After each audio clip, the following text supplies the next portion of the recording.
Assalamualaikum warahmatullahi wabarakatuh.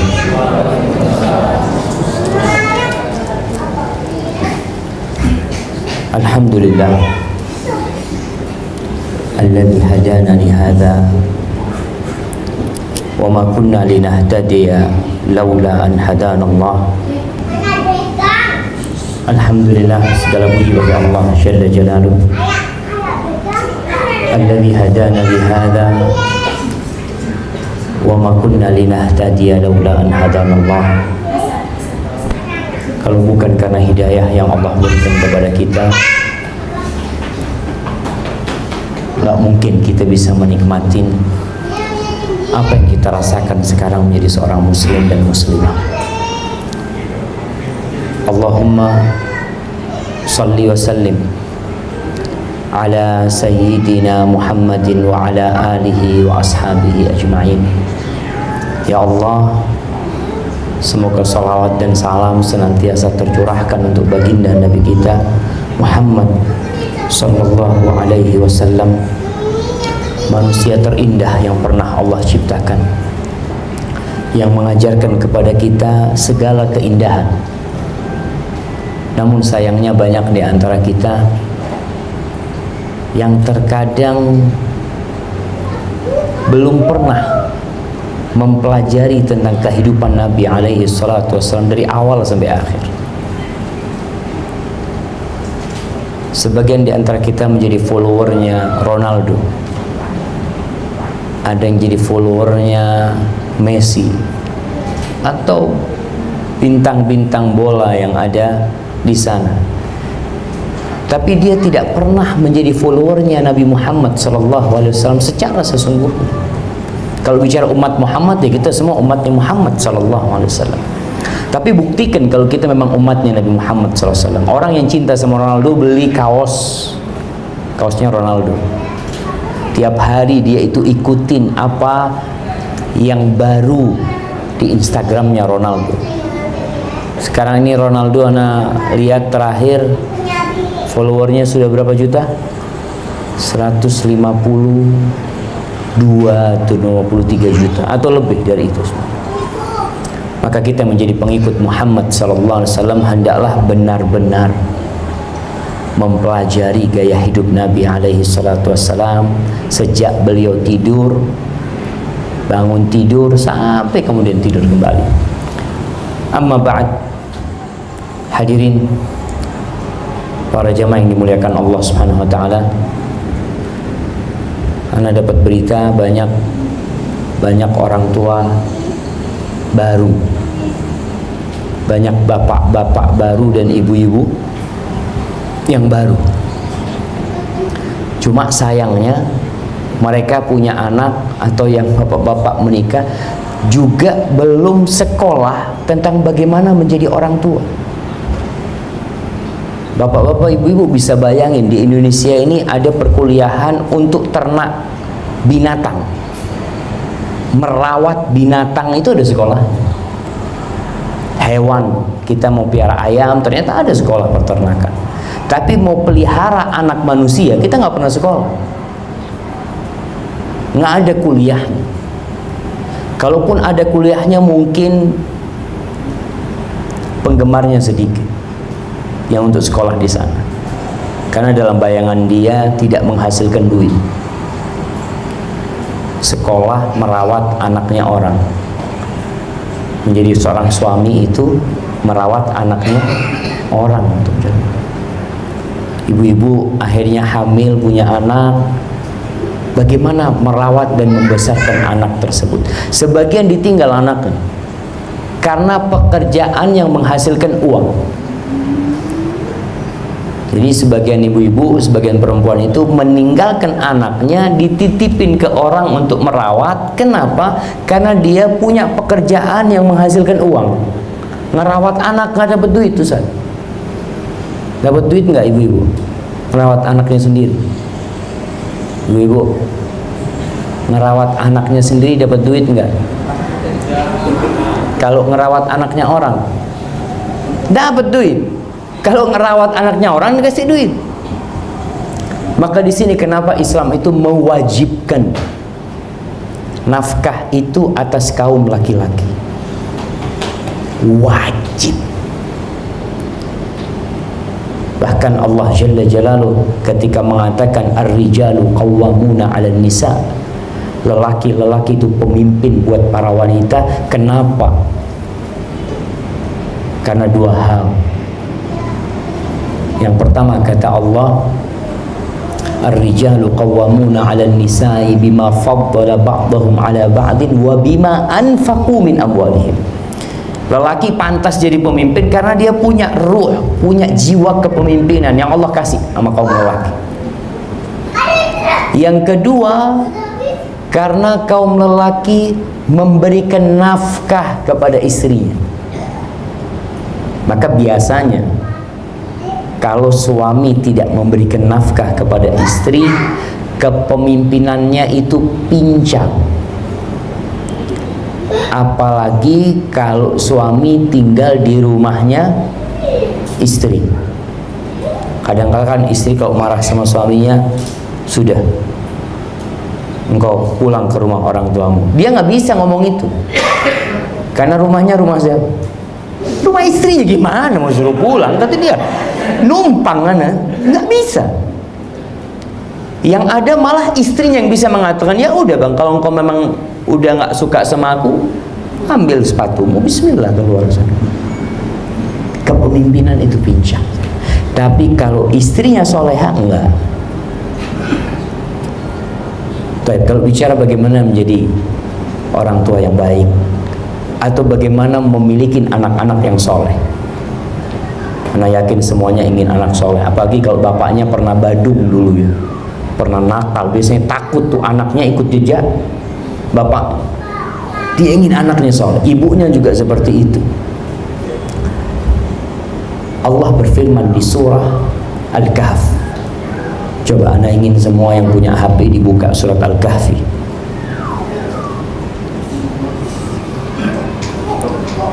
Surat Al-Kahf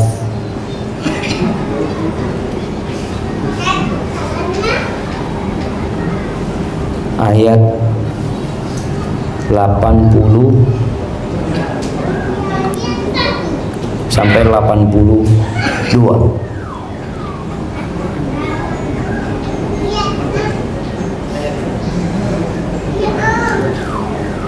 Nah, silakan siapa yang mau baca. Ayat 80 sampai 82 ini kisah Nabi Musa alaihissalam bersama Nabi Khadir atau Khidir. Nah, silakan bacain. Mic-nya ada kan?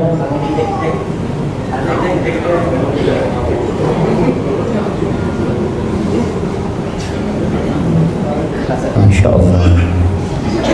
Yang tafadhal, sama artinya dibaca. Kalau bapaknya bisa ngaji, insya Allah anaknya bisa ngaji lah. 80 sampai 82.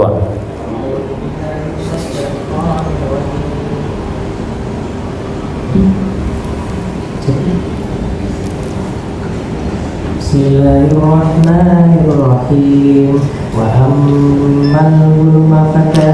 ammal ghulamu fakana abawahu mu'minaini fakhashina ayyurhiqahuma ayyurhiqahuma tughyanan wa kufra. Artinya, dan adapun anak muda kafir itu kedua orang tuanya mukmin, dan kami khawatir kalau dia akan memaksa kedua orang tuanya kepada kesesatan dan kekafiran. Fa'aradna ayyubdilahuma rabbuhuma khairan minhu zakatan wa amraba rahmah. Kemudian kami menghendaki sekiranya Tuhan mereka menggantinya dengan seorang anak lain yang lebih baik kesuciannya daripada anak itu dan lebih sayang kepada ibu bapaknya. Wa ammal jidaru fakana ligulaini gulamaini yatimaini fil madinati wa kana tahtahu kanzul lahuma wa kana abuhuma salihah فأراد ربك أن يبلغا أشدهما ويستخرجا كنزهما رحمة من ربك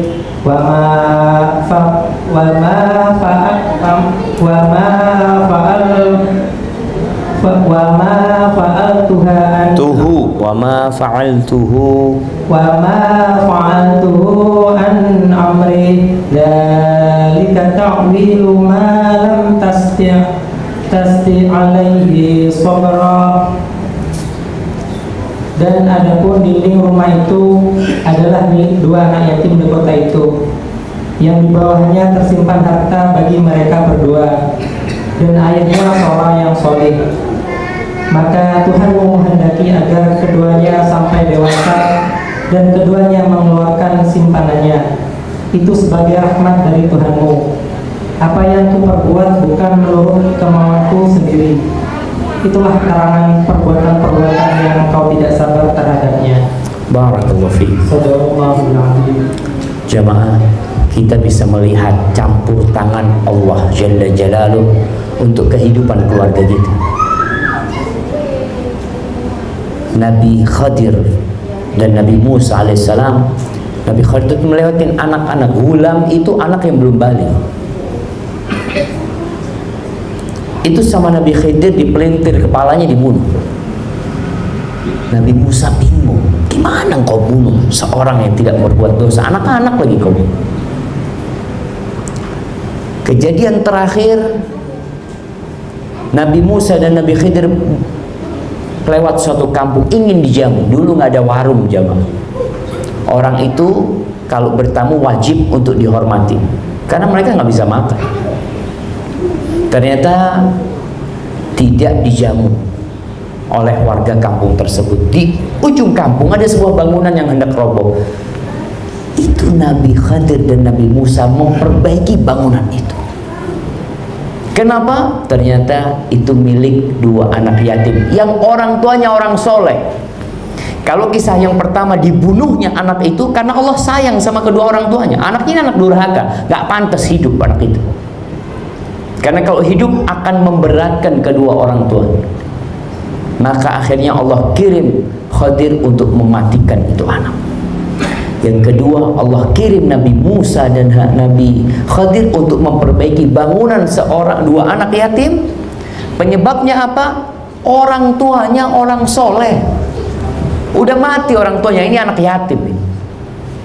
Maka kalau bicara bagaimana menjadi orang tua yang soleh, yang baik buat anak-anaknya, maka harus soleh di diri sendiri. Bapak-bapak, ya kalau ingin rumah tangganya diridhai oleh Allah SWT, yang belum nikah siapa nih? Angkat tangan, angkat tangan. Angkat tangan aja, apa-apa. 1, 2, 3, 4, 5. Masya Allah. Artinya yang belum menikah ada kesempatan untuk mencari istri atau suami yang soleh. Tapi terkadang sebagian yang sudah menikah udah kadung dia. Artinya udah apa? Udah terlanjur. Dia dulu menikah bukan karena kesolehannya. Dia menikah karena kecantikan. Ternyata kecantikan itu tidak berguna dalam pendidikan anak. Gak guna, jangan. Yang berguna itu kesolehan. Ternyata kecantikan itu tidak berguna dalam pelayanan ngurusin rumah tangga. Enggak. Berapa banyak wanita yang cantik ternyata biayanya lebih mahal. Makanya dulu dikatakan yang ingin menikah dengan wanita cantik hendaklah persiapan duit yang banyak. Karena bedaknya wanita cantik itu beda dengan bedaknya wanita yang biasa-biasa. Ada bedak harga 7.000? Ada ibu-ibu? Ada dulu biasa anak disuruh beli sama ibu di warung sebelah. Itu ada. Tapi kalau wanita cantik nggak mau tuh, perawatannya aja 1,5 juta. Tiap bulan berangkat kemana? Ke salon, kemana? Membutuhkan biaya itu. Maka kalau orang tua yang cerdas, yang ketika sebelum nikah dia sudah mikir nanti. Sehingga pernah ada seorang yang namanya Abul Aswad Ad-Du'ali. Dia mengatakan kepada anak-anaknya, dikumpulin anaknya semua. Dia mengatakan, ahsantu ilaikum, kalian tahu anak-anakku, aku ini berbuat baik kepada kalian ketika kalian kecil, ketika kalian sudah dewasa, dan tatkala kalian belum lahir. Itu bingung anaknya, ayah, gimana engkau berbuat baik kepada kita sedangkan kita belum ada di muka bumi ini?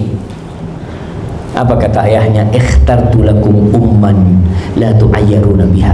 Aku pilihkan buat kalian seorang ibunda yang kalian tidak akan dicela karena ibunya. Jadi proses orang tua cerdas itu dimulai dari sebelum menikah. Dia berpikir bagaimana anak punya istri nanti yang bisa membesarkan anak-anak anak, yang bisa mengajarin mereka kenal sama Allah Jalla Jalaluh. Itu dari awal. Maka Nabi SAW mengatakan, tunkahul mar'ali arba', wanita dinikahin karena 4 hal.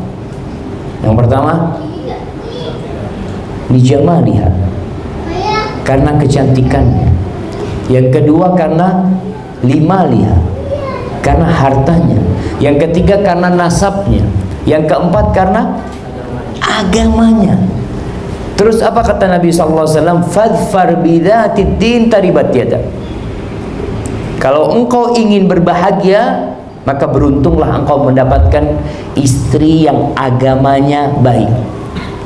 Selamat sudah. Maka ini yang perlu dilakukan. Gimana Ustaz kalau sudah terlanjur? Maka tugas para suami memperbaiki istrinya, dan tugas para istri yang dulu menerima suami bukan karena agamanya. Ya, anak nikah terus terang karena dia perempuan ini lebih suka lelaki yang tampan apa yang kaya, ibu-ibu?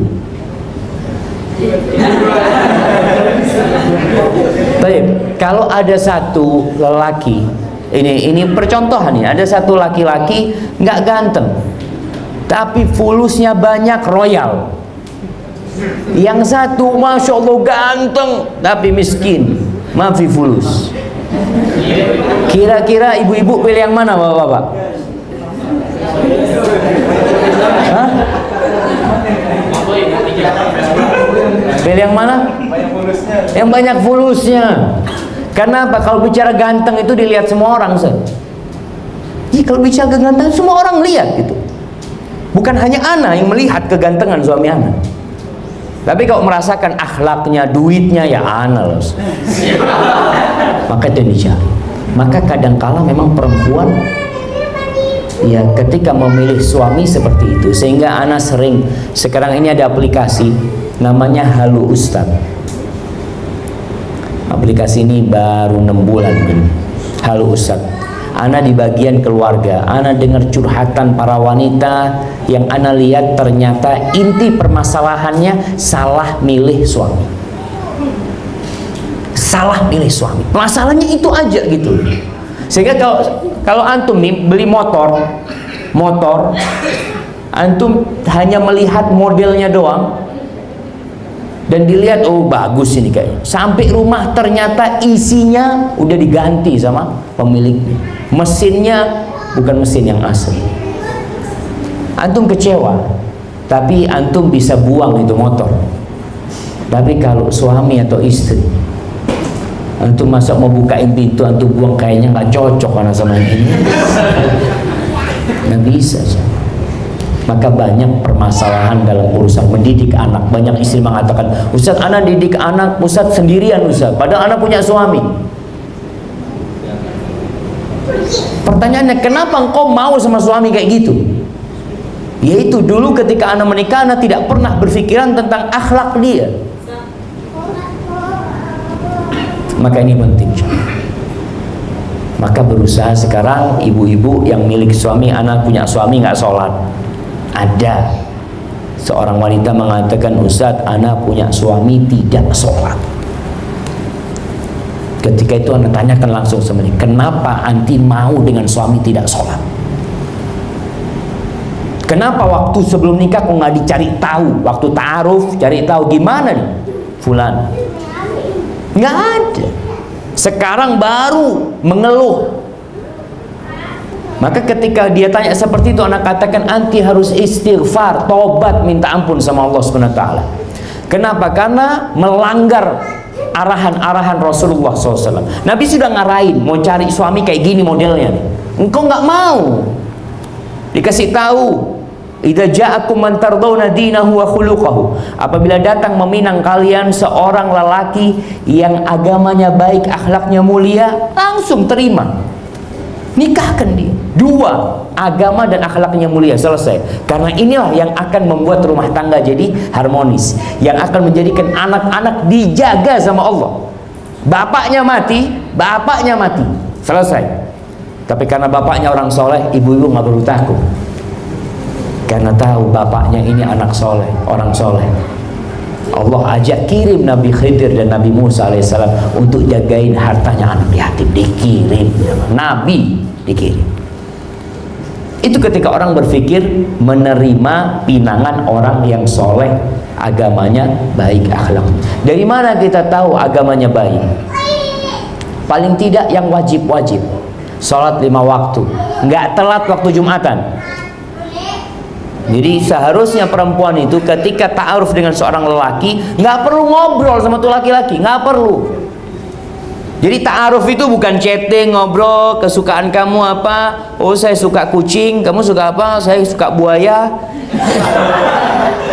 Kadang-kadang pembicaraan seperti itu itu nggak penting.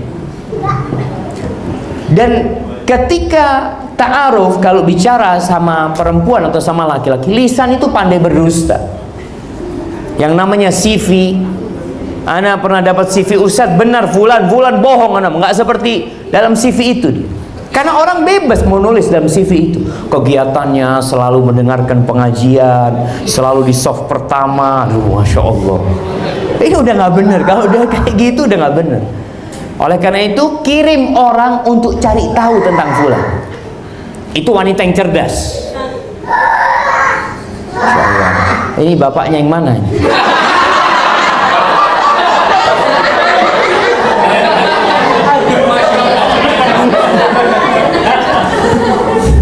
Bismillah.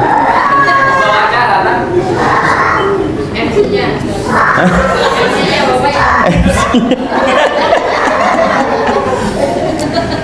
Nah, jadi yang perlu dilakukan adalah kirim orang cari tahu. Tanyakan sama imam masjid di kampung tempat dia hidup. Tanyakan di sana. Kalau penjelasannya nanti jamaah, masya Allah. Oh, jadi ada yang ikut jemaah.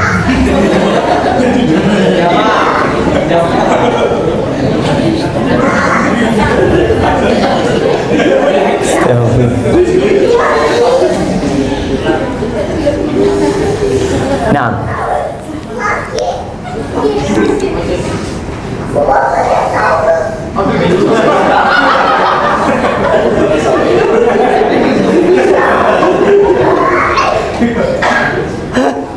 nah, barakallahu fiikum. Maka tadi tanya ke imam masjid, kirim orang, Pak Imam tolong tahu dengan fulan yang rumahnya umpamanya 10 rumah dari masjid. Gimana fulan? Mana yang belum nikah? Siapa namanya? Antum siapa namanya? Dandi. Dandi itu gimana tuh? Oh, Dandi yang rumah sebelah. Masya Allah kata dia. Aneh kalau khutbah Jumat. Tunggu dulu, belum ini. Nah, tanya sama imam masjid, Dandi itu Masya Allah kata dia. Aneh kalau khutbah Jumat selalu telat itu. Umpamanya seperti kelihatan, kan kelihatan imam masjid kalau khutbah Jumat itu kelihatan, oh fulan telat, fulan telat. Ada yang datang, masya Allah. Kadangkala itu datang terakhir berdiri, seakan serius ngelihat khotibnya. Padahal kepingin khotibnya cepat selesai dia ceramahnya. Ada yang seperti itu. Ini kadangkala perempuan nggak cari tahu tentang seperti itu. Model suami kayak gini udah nggak bener. Ya ini contoh jemaah. Tapi insya Allah nanti ditanya bener nggak kayak gitu gitu. Hah, bener. Baik, itu kalau bicara agama. Bicara agama itu rumah Allah menjadi sentralnya. Mau tahu orang bagaimana dia di rumah Allah SWT. Kalau akhlak dari muamalah, dari pergaulan dia. Umar bin Khattab radhiyallahu ta'ala anhu pernah suatu hari di majelis dia diperlukan seorang saksi. Datang saksi. Kata Umar bin Khattab, "Man yuzakkik?" Siapa yang merekom dirimu bahwa kau itu orang soleh? Saksi itu orang benar, orang yang adil, yang baik. Ada salah satu yang hadir mengatakan, "Ana ya Amirul Mu'minin." Aku merekomendasi dia. Engkau kenal sama dia? Kata dia. Iya. Engkau pernah melakukan perjalanan sama dia? Nggak pernah. Baik, engkau pernah urusan fulus sama dia? Kata dia, nggak pernah. Engkau hidup bertetanggan dengan dia sehingga engkau melihat keluar masuk dia? Bukan. Ana juga nggak bertetanggan sama dia. Berarti kamu tidak kenal sama dia. Maka kalau mau tahu orang itu perlu tim investigasi yang dikirim, bukan dengan ngobrol. Sebagian orang mengatakan, Ustaz, ana pacaran untuk kenal dia. Nggak ada, orang nggak akan kenal dengan calonnya ketika pacaran. Kenapa? Karena ada setan di antara mereka. Orang sebelum menikah, jemaah, hubungan yang dimurkain Allah itu sebelum nikah itu dibikin semuanya indah. Nikah, subhanallah, ada seorang yang pacaran 6 tahun, nikah, pernikahannya hanya berumur 6 hari. Anak pernah melihat seorang artis yang umur pernikahannya cuma 50 jam, padahal dia sudah pacaran berbulan-bulan. Maka jangan pernah percaya sama bisikan setan pacaran itu untuk mengenal calonnya. Bohong semuanya. Karena semuanya jadi indah. Baik, selesai. Jadi kalau ingin punya anak yang soleh, mendidik anak, maka orang tuanya yang soleh. Karena anak ini lebih kepada mencontoh daripada mendengarkan. Anak-anak itu bapaknya ngomong, nak jangan ngerokok, nak. Tapi bapaknya ngerokok. Kira-kira anaknya ngerokok enggak? Ngerokok. Padahal Ustaz, anak dari kecil sudah ngomong sama dia, Ustaz. Sejak di pangkuan ibunya anak ngomong, nak jangan kayak bapak ya, bapak ngerokok, jangan. Tapi ternyata anak itu umur 3 tahun sudah ambil puntung rokok bapaknya, diisep-isep sama dia. Karena itu yang dia lihat dari orang tuanya. Nah, ketika ingin punya anak yang soleh, hendaklah pernikahannya sesuai dengan syariat. Malam pertama sesuai dengan syariat. Jadi ada doa. Masya Allah. Ini sudah diakikoin belum? Udah. Nah, jadi ketika seorang mendatangi istrinya, istri didatangi oleh suaminya, itu ada doanya. Apa doanya? Yang sudah nikah nih jawab.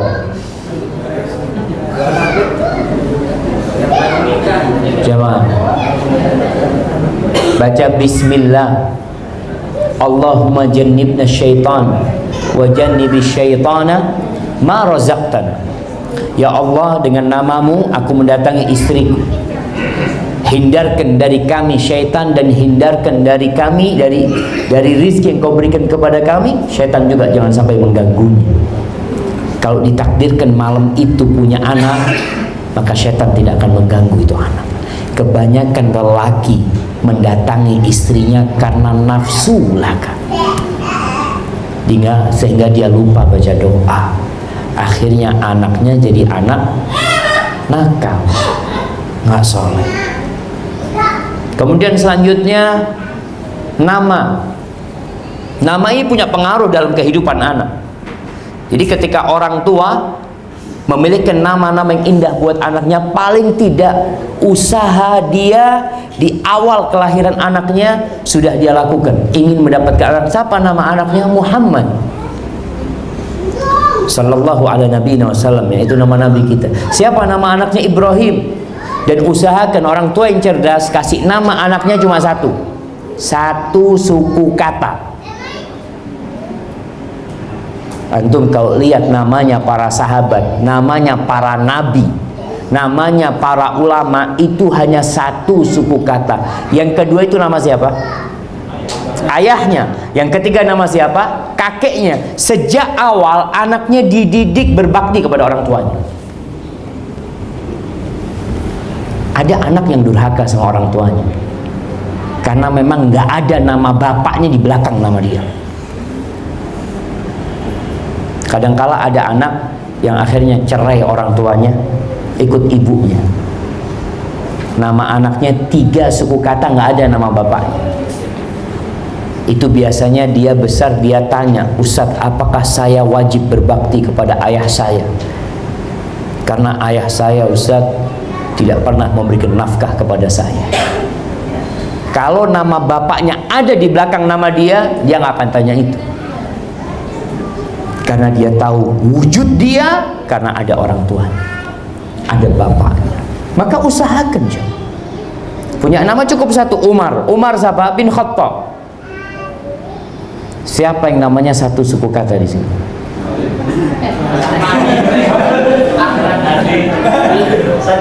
Siapa nama antum? Aneh juga namanya.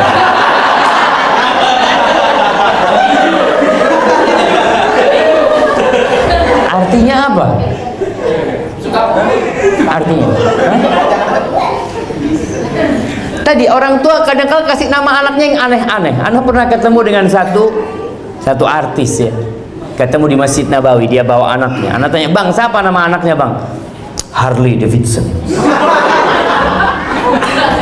Gitu. Ada satu lagi namanya Titanica. Karena pada waktu film Titanic lahir anaknya, dikasih nama Titanica. Siap-siap untuk karam anaknya. Karena benar-benar kasih nama. Ini orang tua nggak cerdas kasih nama buat anaknya.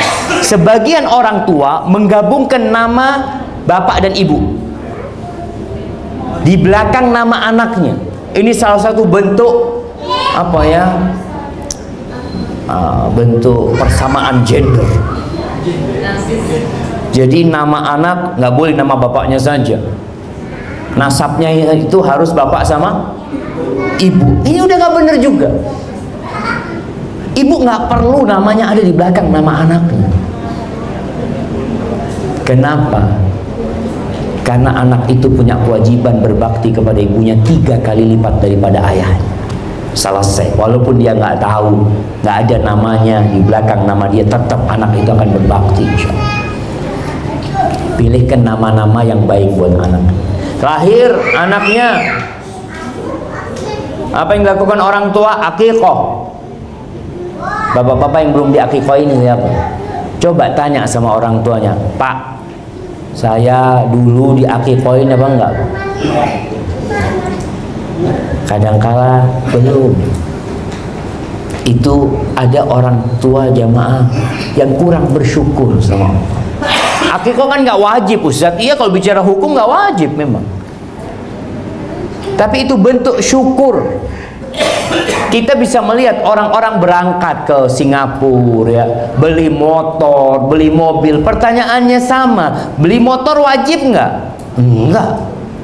Kenapa nggak beli motor? Ya, karena perlu. Akikah pun diperlukan. Jadi bicaranya bicara kebutuhan. Kenapa kita akikah? Karena anak ingin mensyukuri nikmat yang Allah berikan. Kata Nabi SAW, kullu mauludin marhunun bi aqiqatihi hatta yu'aqqa anhu. Semua anak yang lahir itu tergadaikan dengan akikahnya sampai dipotong. Usahakan dipotong akikahnya pada hari ke-7. Jangan lewat lah. Kalau nggak punya ustadz ya nanti kapan punya rizki akikahin anak. Maka ini salah satu bentuk mensyukuri nikmat yang Allah berikan. Kemudian gimana sekarang pendidikan anak? Ya, kalau bicara pendidikan anak ya ibu yang tanggung jawab. Bapaknya milihkan buat anaknya ibu yang solehatan. Al-ummu madrasatun. Ibu tuh madrasah. Jadi kalau anak ditinggal mati bapaknya, insya Allah aman. Si ibu nggak kawin lagi, aman insya Allah. Tapi kalau umpamanya ibunya yang meninggal dunia, bisakah seorang ayah sendiri mengurus anaknya? Nggak bisa. Itu bedanya laki dengan wanita. Makanya nggak mungkin bisa disamakan. Kalau wanita ditinggal mati suaminya, sampai mati dia tidak menikah, mampu. Tapi kalau seorang lelaki ditinggal mati istrinya, pagi istrinya dimakamkan, siang hari mulai ta'aruf.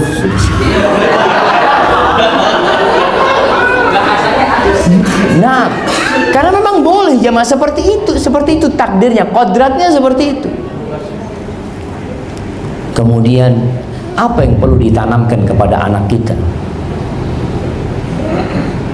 Kalau Anda boleh kasih masukan, baca surat Luqman. Bagaimana Luqman mendidik anaknya? Coba kita baca surat Luqman.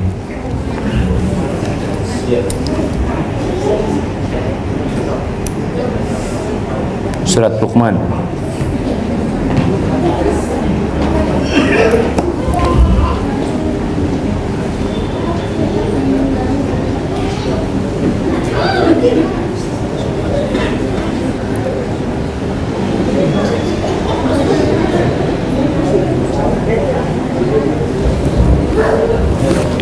Udah dapat ayat 13.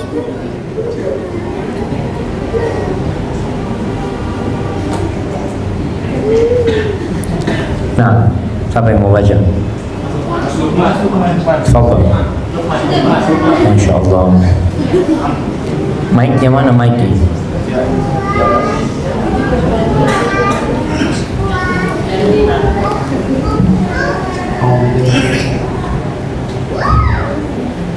Wa idh qala Luqman libanihi Luqmanu. Wa idh qala Luqman libanihi wa huwa ya'idhuhu ya bunayya La tusyrik billah inna syirka la dzulmun 'adzim. Dan ingatlah ketika Luqman berkata kepada anaknya ketika dia memberi pelajaran kepadanya, wahai anakku, janganlah engkau menyekutukan Allah. Sesungguhnya mempersekutukan Allah adalah benar-benar kezaliman yang besar. Masya Allah.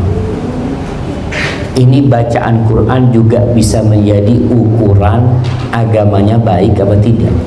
Ini bujangan juga. Udah nikah? Belum? Oh, kan udah kelihatan kan? Nah, artinya kalau punya bapak yang bisa ngaji, insya Allah ngajarin anaknya ngaji. Anak ingat punya teman seorang jenderal, dia cerita, anak wajibkan di kantor itu sholat duhur berjamaah. Yang jadi imam siapa aja lah, fadhol jadi imam, kata jenderalnya. Suatu hari kita adakan tes baca Quran. Ternyata yang jadi imam banyak yang nggak bisa baca Quran. Hanya saja karena komandannya nyuruh ya, wah dia jadi imam. Perlu dites bacaan. Soalnya sholat duhur ini bacaannya nggak keras kan, nggak ketahuan ini bisa baca Quran apa enggak. Maka penting. Maka kita lihat bagaimana Luqman memberikan pelajaran kepada anak. Apa pelajaran pertama buat anak kita? Luqman mengatakan, ya bunayya, wahai ananda. Penting orang tua memanggil anaknya dengan panggilan-panggilan yang indah, yang mendekatkan diri sama anak. Kadangkala anaknya nakal, jangan dipanggil yang nakal sini. Oh ini anak-anak ini nakal ini memang Ustaz. Akhirnya nakal beneran. Tapi panggil dengan panggilan yang indah. Fulan, Masya Allah, Ini yang hidayat, sini yang hidayat. Dengan harapan dia dapat hidayah. Luqman mengatakan kepada anaknya, wahai Ananda. Nggak dipanggil namanya, tapi dipanggil hubungan dia sama anaknya. Engkau itu anakku, nak. Engkau itu bagian dari diriku. Apa nasihatnya? La tusyrik billah. Jangan engkau menyekutukan Allah dengan sesuatu apa. Siapa di antara kita waktu kecil dipanggil sama bapaknya dikasih nasihat seperti itu? Jarang. Orang tua berpikir pendidikan anak TK, SD, merasa selesai sudah tugas anak. Belum selesai. Pendidikan pertama buat anak kita, jangan melakukan kesyirikan. Nabi alaihissalam waktu mendidik sepupunya Abdullah bin Abbas, apa kata Nabi SAW? Ya gulam, inni u'allimuka kalimat. Wahai bocah, aku akan mengajarkan kepadamu beberapa kata. Apa yang pertama? Ihfadillah yahfadka. Ihfadillah tajidhu tujahak. Idza sa'alta fas'alillah wa idza ista'anta fasta'in billah. Anak, wahai bocah, jagalah Allah, Allah akan menjaga. Jagalah Allah, engkau akan mendapati Allah di hadapan. Kalau engkau mau minta, minta sama Allah. Butuh pertolongan, minta pertolongan kepada Allah. Ini pendidikan awal buat anak kita. Tumbuhkan di diri dia kebesaran Allah Jalla Jalal. Nah, kau perlu apa, minta sama Allah.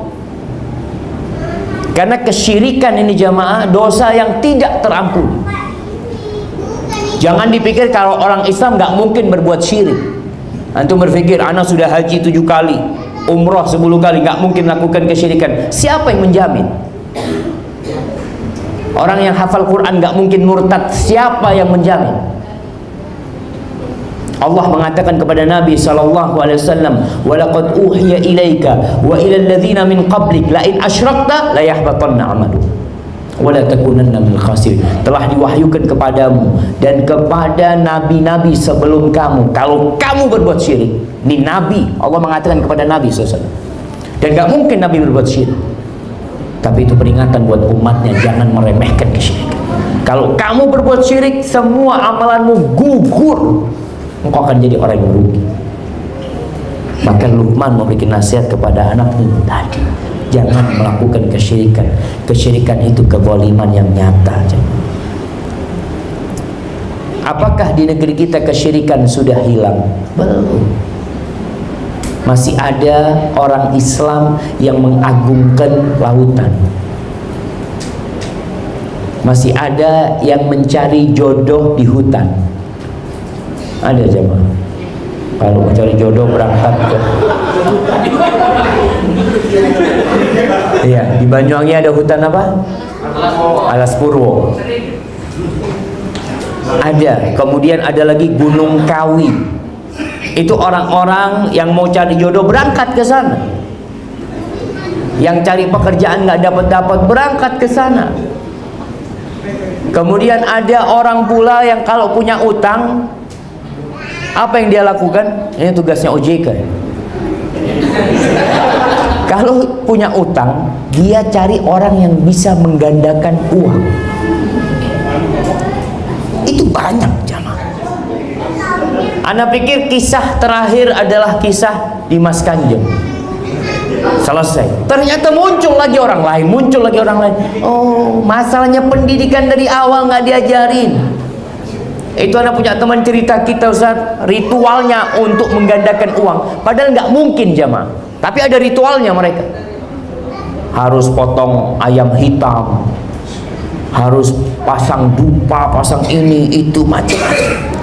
Dan ada seorang yang awalnya sholat, gara-gara dia ikut ritual seperti itu, akhirnya tidak sholat. Jangan meremehkan kesyirikan.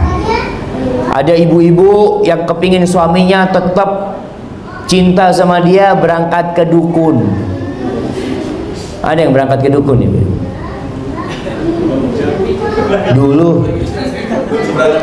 enggak, dulu masih banyak dukun. Sekarang ini sudah berkurang. Karena dukun sudah tidak laku. Akhirnya namanya berubah sekarang. Apa nama dukun sekarang? Orang pintar, Masya Allah, orang pintar gitu. Nggak ada dukun Ustaz, haram berangkat ke dukun Ustaz, syirik nanti enggak.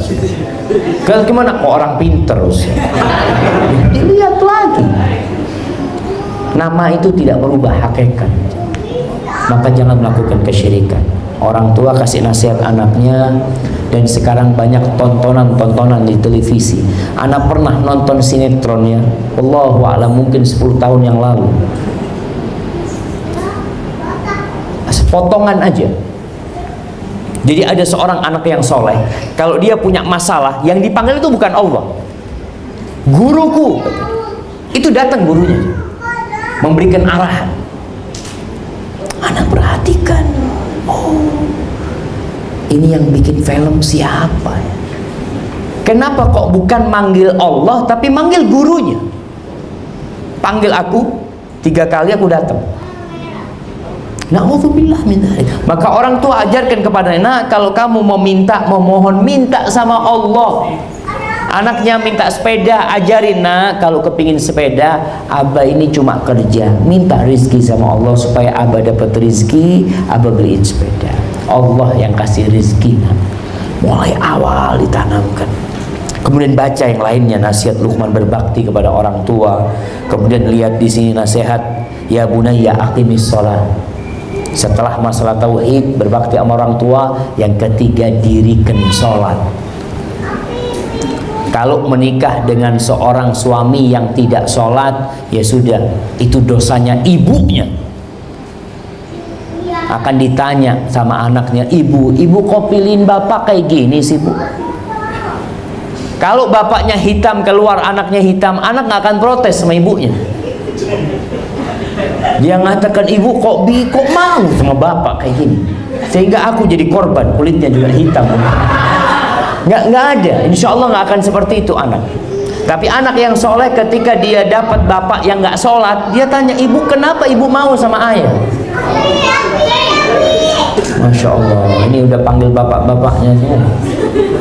Maka tadi, sholat penting, ajarkan kepada anak sholat. Suruh anak sholat mulai umur 7 tahun. Disuruh. Sebelum 7 tahun diajak, bukan disuruh. Disuruh itu karena anak sudah mulai paham omongan. Dan kalau kita lihat sabda Nabi SAW, muru auladakum bisolah li sab'in, suruh anak kalian sholat mulai umur 7 tahun. Itu mengingatkan kita, umur SD itu berapa tahun? 7 tahun gitu. Dari dulu Nabi udah ngajarin 7 tahun tuh mulai anak itu disuruh, udah bisa disuruh. Sebelumnya diajak, TK itu main-main anak atau gimana. Tapi umur 7 tahun disuruh. Sebagian orang tua subhanallah, kepedulian dia sama sekolah anaknya lebih besar daripada kepada sholat anaknya. Waktu subuh anaknya nggak dibangunin. Waktu sekolah dibangunin anaknya, bahkan dikasih janji sama orang tuanya, ayo nak, nanti ibu beliin es krim apa, sholatnya tinggal, nggak masalah buat dia. Seharusnya ngomong, nak kamu nggak sekolah nggak apa-apa nak, yang penting sholat. Berani orang tua ngomong kayak gitu sama orang. Jarang yang berani. Dia lebih mementingkan anaknya sekolah SD. Belajar itu nggak harus di sekolahan, nggak harus. Tahun lalu anak membaca ada mahasiswa ITB, mahasiswa termuda ITB, umur 14 tahun, nggak pernah sekolah SD, homeschooling sama ibunya. Itu di ITB. Kenapa? Karena banyak pelajaran di sekolah ini bisa disebut pelajaran yang kurang efektif buat anak-anak, ngabisin waktu aja. Dan itu terbukti. Ujian nasional itu ujian apa aja? Apa aja yang diujikan? Matematika, bahasa Indonesia, kalau SD IPA. Selesai, yang lainnya nggak ada diujikan. Ini pertanda yang diperlukan anak itu untuk dapat ijazah 3 aja. Kenapa kita kasih pelajaran-pelajaran yang akhirnya membebani hidup dia? Coba kalau dia diajarin hafal Al-Quranul Karim, akan lebih baik buat akhirat dia. Diajarin hafal hadis Nabi SAW. Maka tolong jangan terlalu kepikiran dengan sekolah anaknya, ijazah anaknya. Anak harus belajar, seorang muslim wajib belajar. Tapi tidak harus di sekolah SD, ada homeschooling sekarang jamaah. Kemudian hal yang penting buat para jamaah, rizki itu tidak ikut ijazah. Ingat, rizki itu tidak ikut ijazah.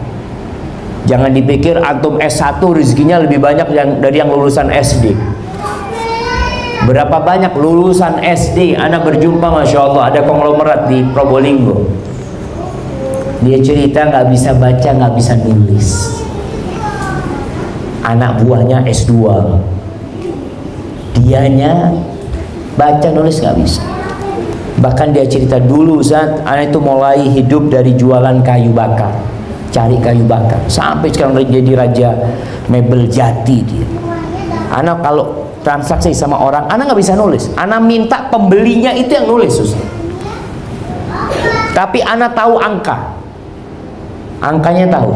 Jadi kalau dia tulis, setelah itu anak cek angkanya. Oh, ini kok kurang nolnya. Anak tahu itu. Iya, artinya urusan fulus ini harus tahu, jemaah. Makanya jangan terlalu terbebani dengan masalah anaknya itu harus dapat ijazah S1, ya Allah. Sekarang banyak S1 pengangguran. Kenapa? Karena dia waktu kuliah sudah nganggur dia itu. Hanya nambah waktu 4 tahun ngabisin duit orang tuanya untuk pengangguran lagi. Seharusnya SMA kerja udah. Maka kalau bicara didik anak, sudah jelaskan anaknya mau dibawa kemana. Di sini visi dan misi orang tua itu harus sama, anaknya mau dibawa kemana. Kesian anaknya, jadi korban orang tuanya nanti. Ketika visi dan misi orang tua nggak sama, ada orang tua yang pikirannya dunia. Bahkan nih, kenapa banyak orang tua itu tidak mau atau tidak mengizinkan putranya menikah dulu. Putrinya menikah, kalau putrinya kerja mau nikah, orang tuanya kurang suka, jangan dulu nikah.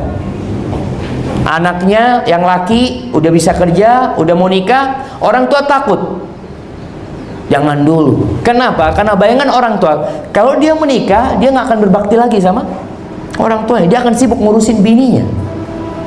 Begitu pula ketika perempuan itu menikah, orang tua takut nanti engkau disuruh berhenti kerja sama suamimu, nggak bisa bantu lagi orang tua. Orientasinya udah nggak jelas, mau dibawa kemana anak-anaknya. Maka tolong orang tua dari awal sudah mulai menyamakan visi dan misi. Nanti dibuka di surat Al-Ahzab ayat 27-28. Gimana Nabi SAW menyamakan visi dan misinya bersama istri-istrinya. Itu perlu disamakan. Baik. Kemudian setelah bicara aqimis shalah wa'mur bil ma'ruf wanha 'anil munkar. Hendaklah engkau beramar ma'ruf dan bernahi munkar. Seorang muslim itu tidak baik untuk dirinya sendiri. Sholat ini untuk pribadi, Jo. Tapi muslim itu harus jadi lentera yang menerangi orang lain juga. Melihat temannya nggak sholat, ayo ajak sholat. Dari kecil anaknya diajak, nak, engkau kalau lihat kemungkaran di sekolahan, lihat temanmu nggak sholat, ajak sholat. Di masjid main-main, kasih tahu supaya nggak main-main di masjid. Kemudian wasbir ala ma'asabak, dia jadi kesabaran sama orang tuanya. Nak, sabar menghadapi kehidupan ini. Tidak selalu ya langit itu cerah. Kadangkala ada awan, kadangkala ada puting beliung yang menjadikan kehidupan kita porak-poranda. Inna dzalika min azmil umur, dan masih banyak yang lainnya, jamaah. Intinya orang kalau mau memelihara ikan itu harus kuliah 4 tahun di perikanan. Masa bapak-bapak ibu-ibu mau melihara anak cukup 1 kajian selesai? Nggak cukup. Harus ada kajian rutin, terus belajar. Bapak-bapak cari, dalemin tentang Al-Quran yang Allah turunkan itu, supaya kita bisa mendidik anak kita dengan baik. Barakallahu fikum. Baik, itu yang bisa saya sampaikan. Mungkin kita masuk ke sesi tanya jawab, karena katanya pertanyaannya udah banyak sekali.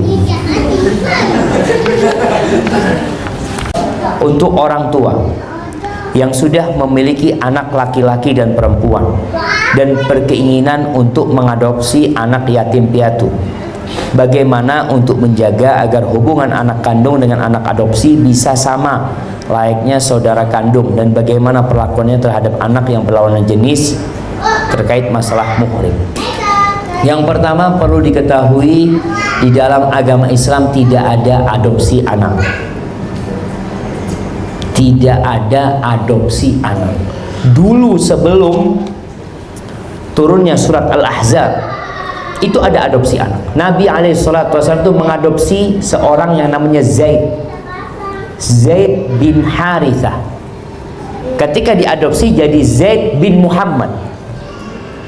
Nasabnya pun berubah jadi Zaid bin Muhammad.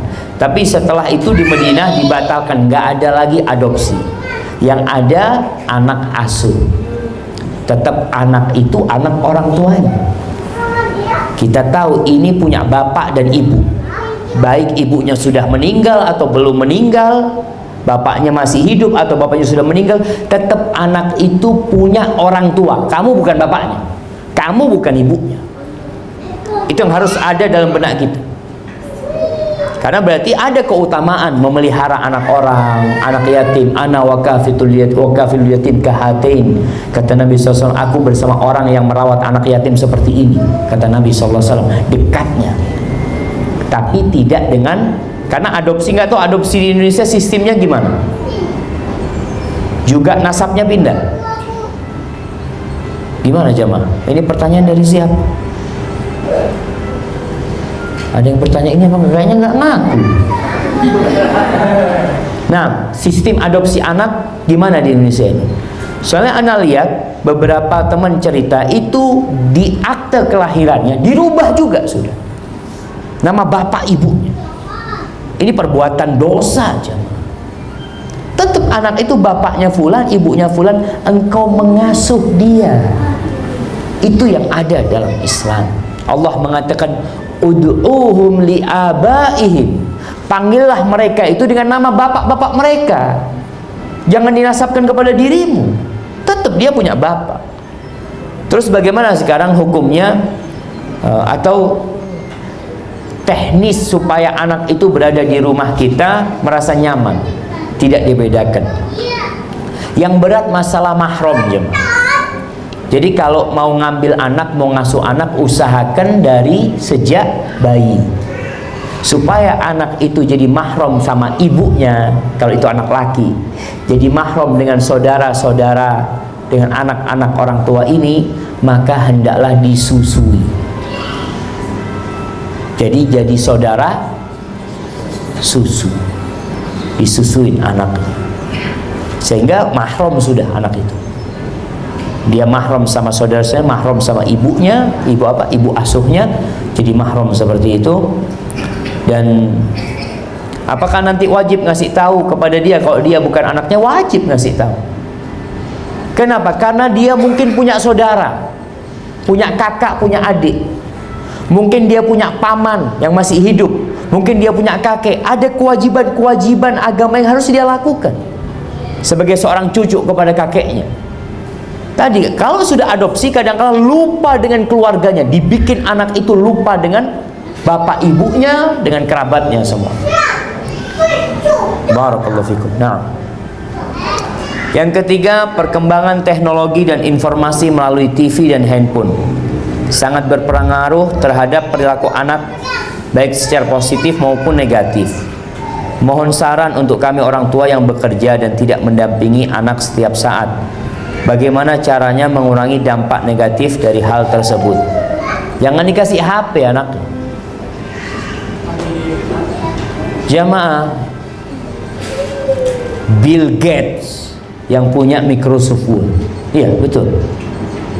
Dia ngomong, saya nggak kasih anak saya HP sampai umur 14 tahun. Itu Bill Gates. Kenapa dia melakukan? Dia tahu rusak nih anak kalau dikasih HP. Kurang berinteraksi dengan temannya, sibuk dengan dirinya sendiri. Ada hal-hal yang seharusnya otak dia berkembang, gara-gara itu nggak berkembang. Fisiknya juga seperti itu. Ada seorang anak subhanallah yang diambil HP-nya sama ibunya dia cekik. Kenapa? Karena dia merasa ini milikku.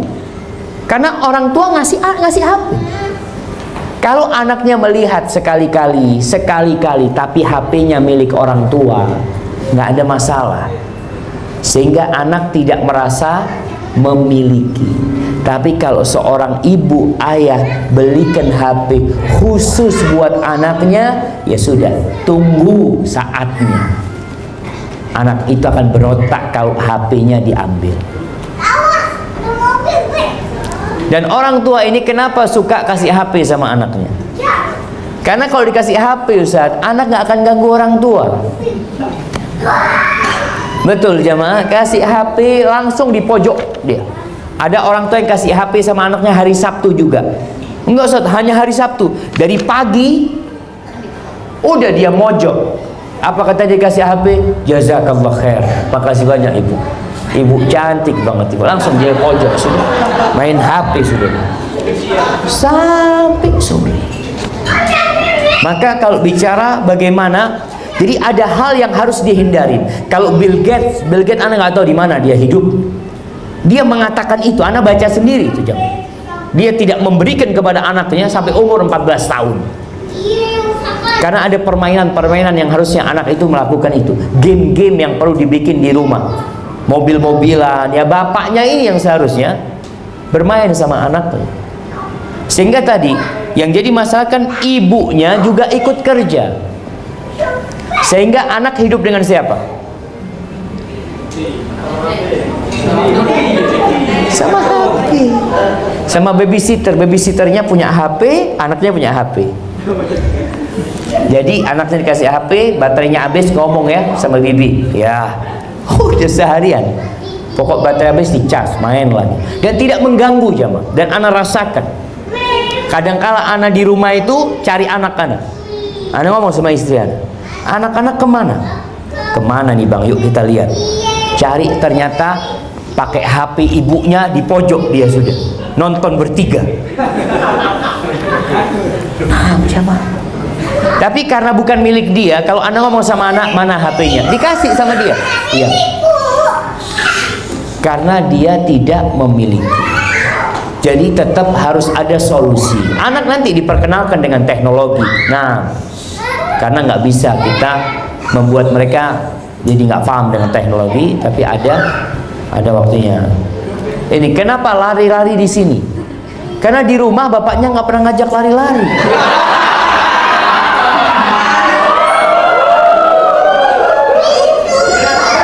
Nah, ini ada kesempatan ini di sini. Masya Allah. Jadi perlu adanya main anak-anak itu jamaah. Baik. Kalau kita lihat jamaah, kalau kita lihat ya yang seumur ana lah, yang umurnya 40, 42. Masih ingat dulu kita nggak pernah ada HP. Anak sampai kuliah pun belum punya HP. Apa yang kita lakukan? Malam hari, malam Ahad itu biasanya kita main petak umpet, main benteng-bentengan, main apa saja yang mengeluarkan energi. Sampai rumah tepar langsung. Jadi energi itu keluar. Sehingga badannya sehat, akalnya sehat, ruhnya sehat. Dulu kita itu nonton TV hanya dalam sepekan sekali. Nonton tuh di rumah orang yang kaya lah. Cari rumah orang kaya, TV-nya hitam putih, satu kampung nonton. Dulu masih lihat mungkin ibu-ibu ada, ya inilah tontonan dulu itu. Ada film perbudakan. Ada yang ingat? Little Missy. Itu saja. Dan tidak, artinya orang-orang akhirnya mau tidak mau dia harus cari permainan yang lainnya. Sedangkan sekarang subhanallah, game itu diiklankan di mana-mana jamaah. Diiklankan di mana-mana sampai kadangkala ya orang yang seharusnya tidak mengiklankan game dia iklankan. Na'udzubillah min dzalik. Negeri ini tidak akan maju dengan game tersebut. Yang ada bisa tutup ketika semua rakyatnya main game. Barakallahu fikum. Jadi tetap artinya kalau memang sudah waktunya dikasih HP, dikontrol HP-nya, mudah-mudahan bisa dengan cara seperti itu. Yang keempat, dalam tuntunan Islam, manakah yang lebih baik dalam pengelolaan penghasilan suami? Apakah seluruh penghasilan suami dikelola istri, atau suami menyerahkan sebagian penghasilannya setelah dikurangi dengan kebutuhannya? Jamaah, ini kalau bicara sama orang OJK, lebih baik yang mana biasanya? Lebih baik diserahkan istri apa dikelola sendiri? Ibu-ibu lebih suka gajinya suami dikasihkan kepada istri semua, apa dikasih uang nafkah saja? Ya. Jadi perlu difahami hubungan suami istri ini tidak memutuskan hubungan itu orang sama kedua orang tuanya.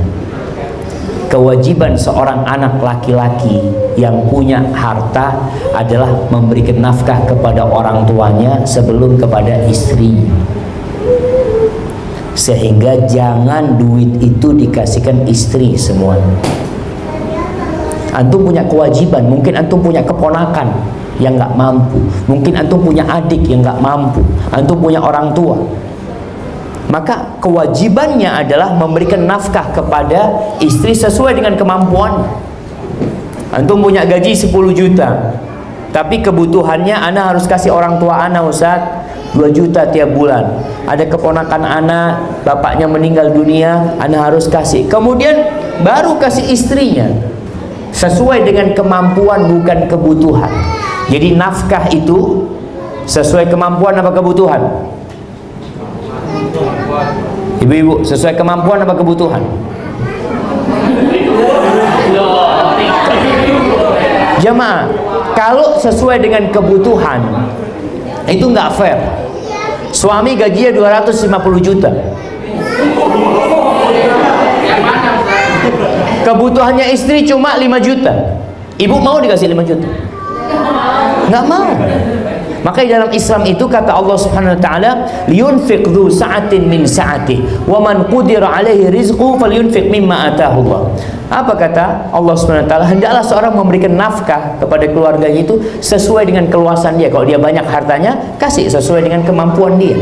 Kalau dia miskin, ya sesuai dengan kemampuannya. Ini fair. Ketika istri nggak boleh nuntut sama suami. Suami ngomong, "Di aku gajiku cuma 1,5 juta." Ya sudah, gimana? Ya dicukup-cukupkan. Aku kasih kamu 1.500.000, aku kasih orang tua. Nggak perlu ngomong juga sebenarnya. Ketika dia punya orang tua yang butuh bantuan, dia kasih, istrinya kasih, ini duitnya, tolong engkau kelola dengan baik, itu yang aku miliki. Tapi suami juga harus fair. Ketika gajinya naik, jangan tetap ngasih istri segitu gitu kan. Udah biasa 1 juta gaji padahal udah naik gitu kan, nggak boleh. Maka seperti itu. Maka nasihat ana, jangan duit itu gaji diberikan kepada istri semuanya, karena engkau punya tanggungan. Dan biasanya wanita, ini mohon maaf buat ibu-ibu, biasanya wanita ini, subhanallah jamaah ya, dia itu punya rasa cemburu kalau suaminya berbagi sama orang tuanya, kalau suaminya berbagi sama saudara-saudaranya suami, itu ada rasa cemburu. Maka lebih baik ibu-ibu nggak tahu suaminya ngasih orang tua, supaya nggak hasut. Dia nanti ngomong ibu lagi, apa lagi, adiknya lagi, seperti itu. Lebih baik nggak tahu. Jadi bapak-bapak menjaga hati istri dengan cara tadi, tidak perlu dikasih tahu berapa penghasilan dia. Karena juga seorang suami ini mungkin dia punya istri 2. Jamaah, artinya dalam Islam dia punya 2 istri, 3 istri. Ketika duitnya itu diserikan kepada istri yang mana dia kasih duit?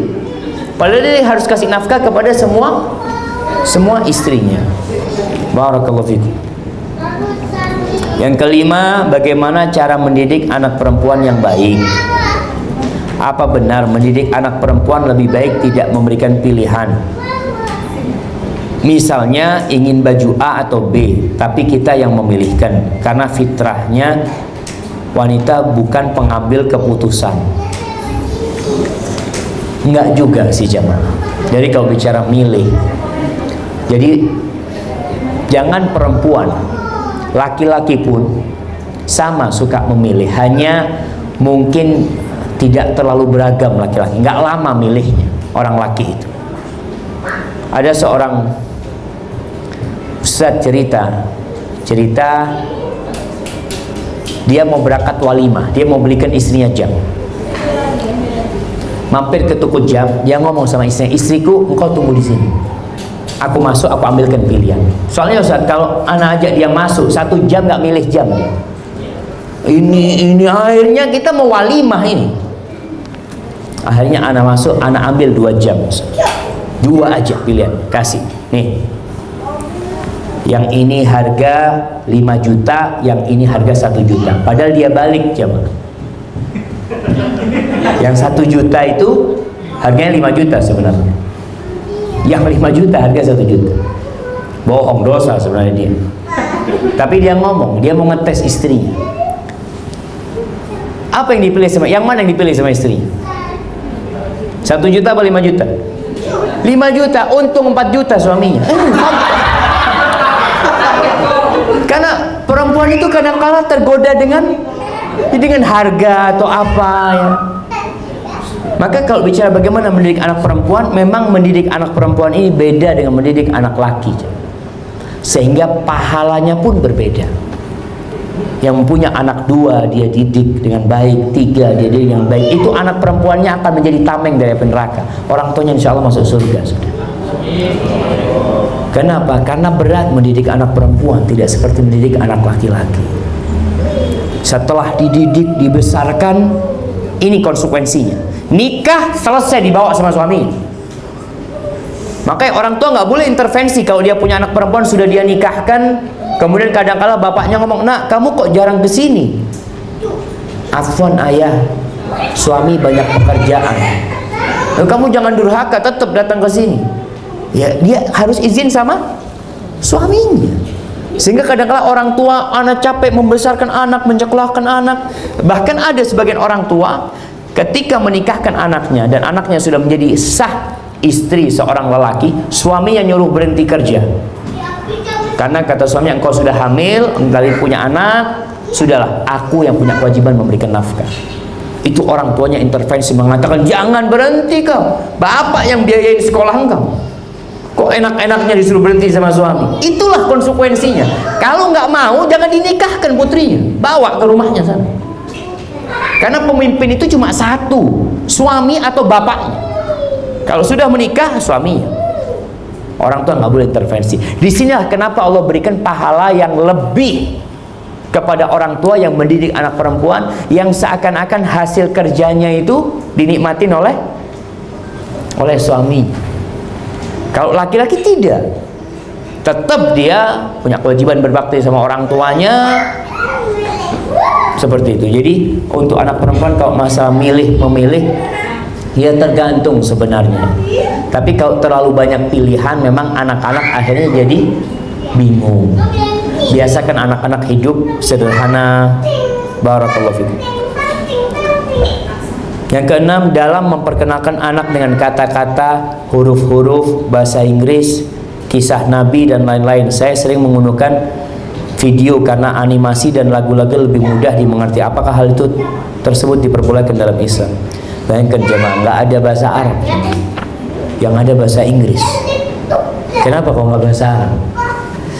Jadi berkaitan dengan anak, kita tahu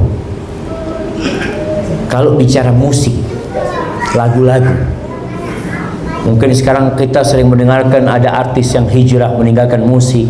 Sebagian mengatakan musik itu boleh. Orang jadi bingung tentang masalah musik ini. Tapi sekali lagi, antum tahu Bill Gates lagi, anak-anak baca tentang Bill Gates. Bill Gates itu puasa mendengarkan musik 5 tahun supaya berhasil. Dia puasa, aku tidak mendengar. Kenapa? Karena ada hal yang digarap, nggak boleh lalai dengan suara-suara seperti itu, yang melalaikan seperti itu. Ini Bill Gates, orang kafir yang tahu pengaruh negatif dari musik itu sendiri. Maka dia tidak mau mendengarkan. 5 tahun dia kerjakan untuk satu hal, dia perlu serius, maka dia tinggalkan hal itu. Maka buat anak-anak kita pun ada yang tanpa musik bisa jamaah. Bahkan mungkin di baliknya itu Al-Quranul Karim. Sekarang itu ada bukan aplikasi, di YouTube itu ada Al-Quran bergambar. Jadi anak itu kenal huruf, kenal binatang, kenal macam-macam, tapi di balik itu suaranya suara Al-Quranul Karim. Tabarakalladzi biyadihil mulku wa huwa ala kulli syai'in qadir. Di balik itu backsoundnya itu Al-Quran. Sehingga anak dapat 2. Kenal huruf-huruf, dan di balik itu dia mendengarkan. Jadi alam di bawah sadar dia itu ikut merekam Al-Quranul Karim. Itu yang seharusnya kita lakukan. Karena terus terang, kalau bicara musik, logika aja. Kalau nggak bicara agama, negatifnya lebih banyak daripada positif. Dan Rasul SAW mengatakan, la ya'tiyanna 'alan nasi aqwamun, nanti akan datang satu kaum yang akan menghalalkan zina, menghalalkan minuman keras, menghalalkan sutra buat kaum laki-laki, dan menghalalkan alat-alat musik. Jadi kalau memang kita dengar ada perselisihan pendapat di antara para ulama tentang hukum musik, tapi ketahuilah imam yang 4, Imam Abu Hanifah, Imam Malik, Imam Syafi'i, dan Imam Ahmad, pendapat terkuat mereka adalah mereka melarang itu musik. Tapi kita udah biasa, gimana Ustaz mau meninggalkan sesuatu yang sejak kita lahir kita sudah mendengarkan hal itu. Quran jarang didengerin, bahkan dengerin Quran ganti-ganti, suruh ganti Quran. Maka mungkin perlu kita pelajari lebih dalam lagi. Barakallahu fikum. Baik, ini ada pertanyaan di luar tema. 1, Ustaz, saya di Jember ikut suami dan tidak biasa bawa kendaraan sendiri. Lebih baik saya ikut kajian dengan kendaraan umum atau mengikuti kajian lewat streaming saja? Jadi yang pertama, kalau kajian itu tidak jauh, dekat dari rumahnya, dan tidak di malam hari, mungkin dia bisa berangkat, tapi nggak boleh sendirian, usahakan ada temannya. Kalau dia harus sendirian naik ke mobil umum, ya nggak ada orang lain di dalam mobil tersebut, maka lebih baik dia dengarkan streaming aja. Tapi kalau ada yang nemenin dia, kadang-kadang dia punya teman suruh ampirin atau gimana, mungkin itu jadi solusi. Nah, Masya Allah jemaah, ini pertanyaan kedua, anak takut jawabnya. Assalamualaikum Ustaz, mohon penjelasannya. OJK dibiayai dari pungutan kepada lembaga jasa keuangan dan lembaga penunjangnya, baik yang syariah maupun yang konvensional. Apakah gaji kami sebagai pegawai OJK hukumnya haram karena ada yang berasal dari riba? Karena saya mendengar ceramah Ustaz Irwandi bahwa yang bekerja di kantor pajak, BI, dan OJK penghasilannya haram, sedangkan negara kita dibiayai dari pungut, dari hasil memungut pajak. Apakah seluruh PNS Indonesia penghasilannya haram karena memakan hasil pungutan pajak dan riba? Oh iya, ini masalah besar.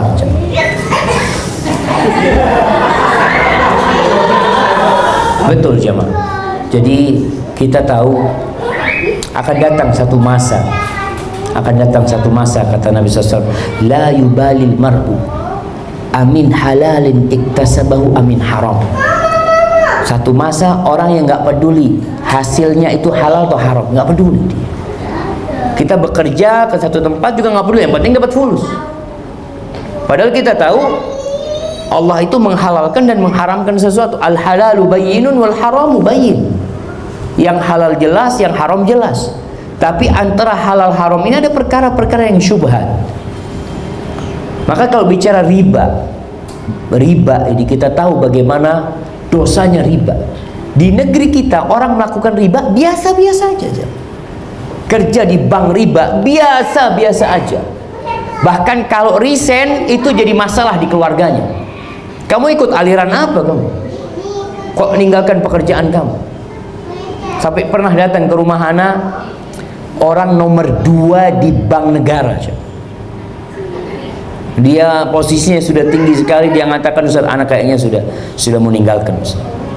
Anak, ya tapi ya gimana, Ustaz, ya anak bertahun-tahun ingin belajar, ingin cari tahu. Dulu nggak peduli gitu loh. Pokoknya dapat duit, dapat jabatan, fasilitas semua dapat. Itu yang ada dalam benak dia. Padahal kita tahu kehidupannya akan berakhir. Dan kita akan berada di alam yang berbeda nantinya sendirian. Dan kita akan ditanya dari mana kita dapat harta dan kemana kita infakkan itu harta. Maka kita perlu belajar berkaitan dengan pajak. Kemarin itu ana satu tim sama Ustadz Irwandi dalam Dewan Fatwa, pernah membahas tentang pajak. Dalam pembahasan tersebut dibahas bahwasanya negara itu boleh mengambil pajak kepada rakyatnya, karena pajak ini sebenarnya kedoliman. Kok bisa kedoliman, Ustaz? Antum bisa lihat tukang beca makan di warung dipajekin. Tukang beca dia capek berkeringat makan di warung PPN 10%. Yang bayar tukang itu, dia yang bayar itu. Kenapa dia harus bayar gitu? Itu dibebankan kepada mereka. Jadi kapan negara boleh ngambil pajak? Ketika negara tidak punya penghasilan atau tidak mampu membiayai operasional negara, dan itu diambil dari orang-orang kaya saja pajaknya itu, karena untuk membiayai negara. Kalau negara tidak mampu membiayai, di Arab Saudi sekarang ada pajak, jemaah, mulai ada pajak. Kenapa? Wallahu a'lam bishawab. Karena mungkin minyak harganya lagi turun. Yang kedua, ada pengeluaran negara tidak terduga. Perang di Yaman, perang di Suriah, yang itu memerlukan biaya yang besar. Akhirnya negara pada waktu itu membebankan kepada rakyat, karena nggak mampu negara membiayai itu semua.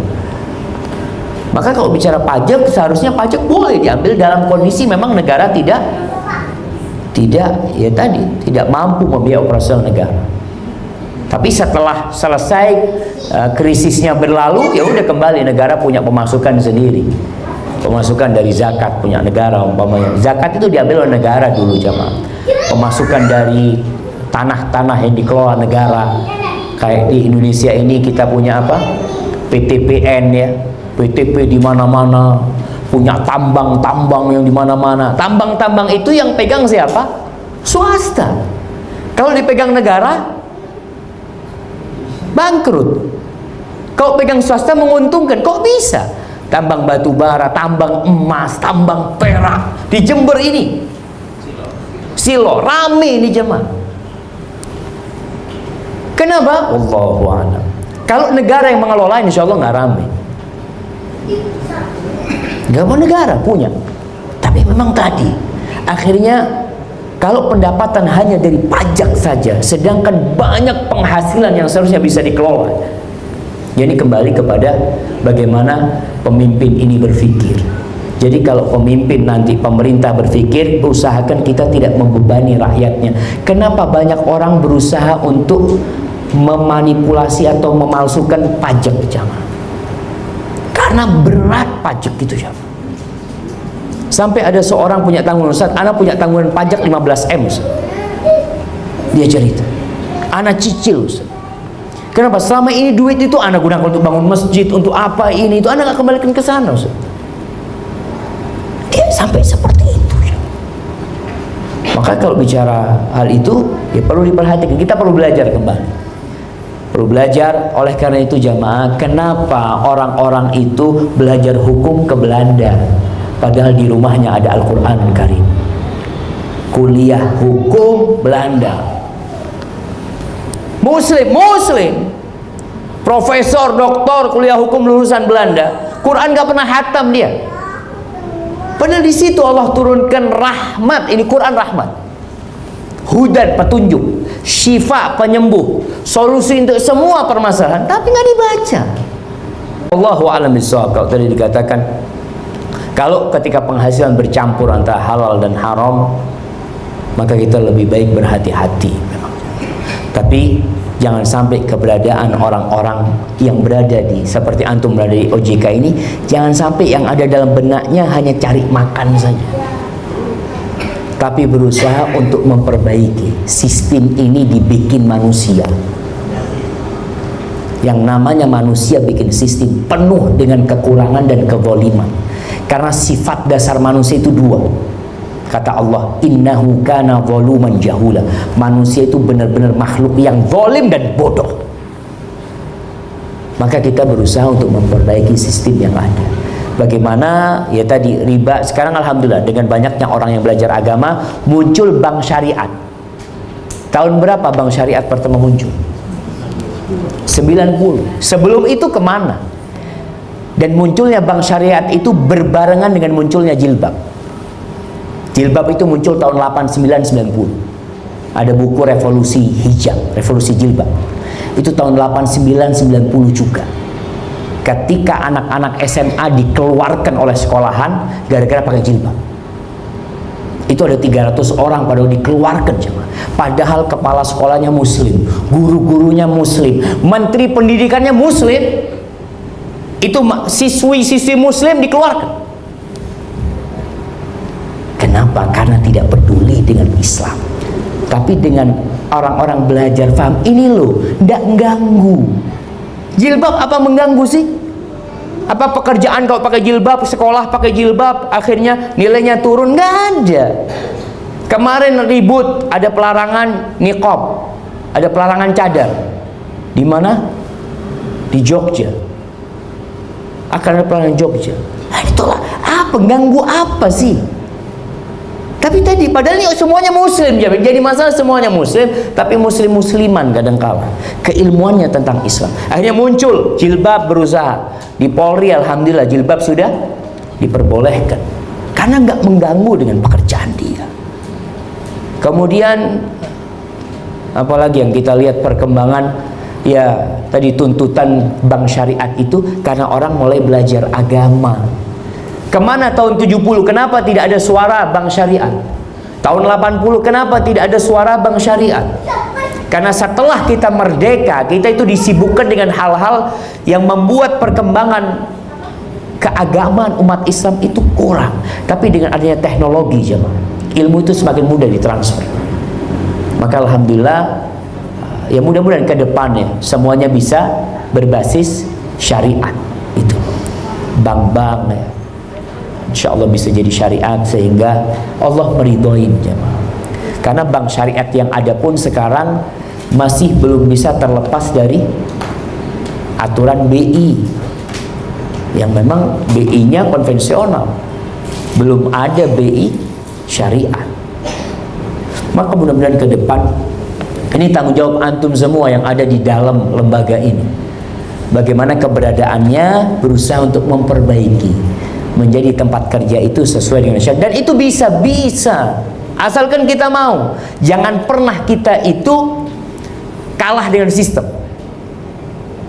Sogok menyogok ini sudah sistematis di Indonesia. Sebagian orang mengatakan, oh Ustaz, kalau nggak nyogok nggak bisa dapat proyek, Ustaz. Ini sudah sistem yang tidak tertulis, Ustaz. Harus seperti ini. Apakah benar? Enggak. Ana selalu ceritakan, ana berkenal dengan seorang, masya Allah jamaah. Dia cerita, Ustaz, ana dulu melakukan riba. Ana punya rekan bisnis 3 itu non muslim, Ustaz. Ana yang muslim. Setelah ana dapat hidayah, ana sampaikan kepada rekan ana, kita berhenti ngambil dari bank konvensional. Kita nggak lagi ambil dari bank, sudah. Apa kata yang 3 orang ini? Nggak mungkin. Sudah, kalau kamu mau seperti itu, kita punya 3 usaha, yang 1 diberikan kepada orang ini. Sudah, kamu pegang. Dia cerita, anak pegang itu Ustaz punya utang 25 miliar. Dan subhanallah, anak ngomong sama karyawan, anak dudukkan semua, anak panggil Ustaz, diajarin semua tentang riba supaya mereka faham. Setahun itu Allah kasih rezeki, kita lunasin 25 miliar, Ustaz. Jadi kalau jadi sistem 3 orang ini punya usaha, tutup semua usahanya, Ustaz. Dan mereka berdua harus pakai bank, nggak mungkin. Allah itu mengatakan yamhaqullahu riba. Allah itu menghancurkan riba, tapi pelan-pelan jemaah. Riba itu bukan kayak bom menghancurkan habis, enggak. Kayak tiangnya itu dikerik ya, terus nanti roboh sendiri. Seperti itu riba itu. Dan kalau bicara sistem sogok menyogok, dia mengatakan dulu, Ustaz, ketika anak kerja di proyek yang dulu itu, anak siap dipegang KPK, Ustaz. Anak itu sudah siapkan istri anak sama anak-anak, kalau bapak nanti ditangkap, bapak itu punya uang di sini, sudah anak siapkan semua itu, Ustaz. Karena anak tahu kerjaan anak risikonya ditangkap KPK. Dia mengatakan itu. Dan subhanallah, alhamdulillah anak belum ditangkap KPK sudah tobat. Dia mengatakan seperti itu. Anak sekarang punya usaha. Masya Allah, kalau antum tahu usaha dia, jamaah. Dia cerita waktu itu kita mau bikin pipa, ada proyek Pertamina pipa gas. Proyeknya senilai 100 miliar. Anak kirim direkturnya berangkat, ketemu sama dirut mungkin. Ngobrol, ditanya, kita mau dikasih berapa? Biasa pertanyaan itu. Kita mau dikasih berapa? Ini proyeknya 100 miliar, kita mau dikasih berapa? Apa kata orang ini? Kita nggak pakai sistem seperti itu. Duit segitu itu yang kita akan jalankan, kata dia. Oh, nggak mungkin gitu loh, masa kamu dapat proyek 100 miliar kita nggak dapat apa-apa? Ya sudah Pak, mungkin nggak bisa sama kami. Ya sudah, pulang aja Pak. Besoknya ditelepon, proyek ini buat kamu, tanpa keluar 1 rupiah. Jadi Anda dengar cerita ternyata menghancurkan ya image yang ada. Nggak mungkin kalau nggak pakai sogok menyogok. Karena sistemnya sudah seperti itu. Siapa yang bayar lebih banyak dia akan diterima. Kita ini punya Allah, jamaah, Rabbul Alamin, yang ngurusin rizki semua hambanya. Kenapa kita jadi berpatokan bergantung dengan diri kita, bergantung dengan fulan? Aina Allah? Terus di mana Allah? Yang ketika kita di perut ibu kita, pada waktu umur 120 hari itu dikirim malaikat nyatat rezeki kita. Antum masih ragu, takut dengan rezeki antum. Kayaknya nggak dapat. Kalau anak nggak ambil ini gimana Ustaz? Anak-anak mau makan apa? Subhanallah, bukan kamu yang kasih rezeki sama anak-anak, Allah yang kasih rezeki. Ini iman yang perlu ditumbuhkan dalam masalah ini, jawab. Jadi harapannya kita sama-sama kita memperbaiki negeri ini dari semua skala. Yang punya kemampuan mungkin di finansial, gimana dia berpikir, gimana anak bikin yang syar'i. Dan ingat, yang syar'i ini barokah, jemaah, barokah. Subhanallah. Baik, barakallahu fikum. Yang ketiga, terakhir ini pertanyaan jemaah. Ini yang di belakang juga pertanyaan. Sampai subuh. Assalamualaikum Ustaz. Umur saya saat ini sudah hampir 30 tahun. Kalau Ustaz berkenan, mohon dita'arufkan dengan mahasiswi STDI.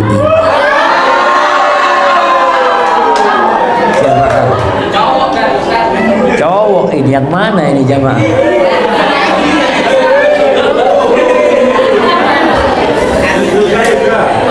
Yang sini Ustaz keluar. Oh, udah keluar.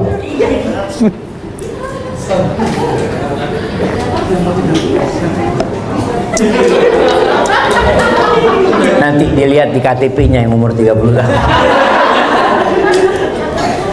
Tapi gini, jadi nasihat buat para pemuda sebenarnya. Nabi SAW itu mengatakan, ya ma'syarasy syabab, man istata'a minkumul ba'a falyatazawwaj. Wahai kaula muda, barang siapa di antara kalian yang punya kemampuan menikah, hendaklah menikah. Jadi anak muda itu mulai baligh itu sampai umur 40 tahun. Itu muda. Yang punya kemampuan segera menikah, jangan ditunda-tunda. Kenapa? Karena menikah itu akan membantu untuk menundukkan pandangan kita dan menjaga kehormatan diri kita, menjauhkan dari perzinahan. Kita bisa lihat nasihat Nabi SAW. Perempuan itu, maaf ibu-ibu, perempuan itu kalau keluar rumah itu langsung didatengin setan. Istasyrafah syaitan. Makanya kata Nabi SAW, perempuan itu dari depan, dari belakang itu dalam gambaran setan. Kenapa? Karena perempuan ini memiliki daya tarik yang begitu dahsyatnya untuk kaum lelaki. Oleh karena hal ini tidak bisa dihindarkan, Nabi SAW menyuruh kita menundukkan pandangan kita. Kalau memandang sesuatu yang kemudian hasrat ini, ya hasrat ini bangkit, apa yang dilakukan seorang laki-laki? Kata Nabi SAW, "Falyarji ila ahli," pulang ke rumahnya. Karena yang ada di istrinya sama dengan yang ada di perempuan di luar tadi, di jalan sana. Tapi sampai rumah nggak ada istrinya. Yang ada pembantu yang bukain pintu. Astagfirullahaladzim. Ini udah panas ke ubun-ubun jam. Masa mau datengin istri ke kantornya? Ayo keluar dulu. Nggak bisa. Itu punya istri tapi istrinya nggak di rumah. Gimana kalau yang nggak punya istri? Disalurkan kemana? Makanya kata Nabi SAW, yang nggak mampu menikah disuruh puasa. Umur 30 tahun ini udah terlambat. Karena secara psikologi orang ini katanya ahli psikolog ya, sudah umur 28 ke atas itu mulai banyak pertimbangan mau menikah. 30 semakin takut. Kalau yang masih 25 atau 28 ke bawah itu masih bonek jemaah. Iya, masih bondo nekat. Dia antum bismillah lah. Bismillah apa? Ya bismillah sudah. Antum ini kerjaan belum tetap. Ya Allah ngasih rezeki. Itu masih seperti itu. Tapi kalau sudah umur 28 ke atas 30 sudah mulai mikir, anak gajinya sekian. Buat sewa rumah sekian. Buat ini itu mulai hitungannya begitu detail. Akhirnya nggak kawin-kawin. Apalagi kerja di OJK, pinter ngitung dia cuma. Aduh kayaknya nggak masuk. Dia ngatakan kayaknya nggak masuk ada nikah Ustaz, nggak cukup biayanya Ustaz.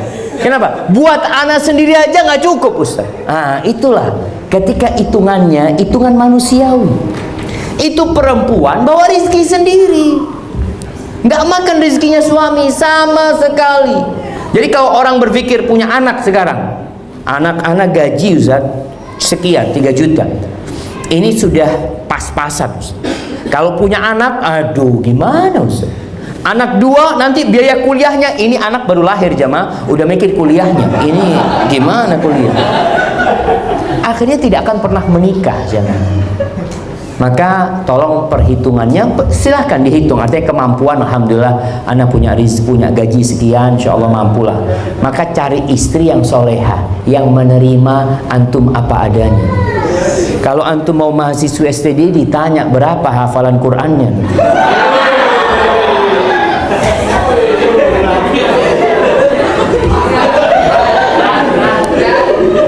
Jadi berat jamaah. Tanya berapa hafalan Qurannya, anak susah nanti antum. Taib, ini ada pertanyaan yang cukup panjang jamaah.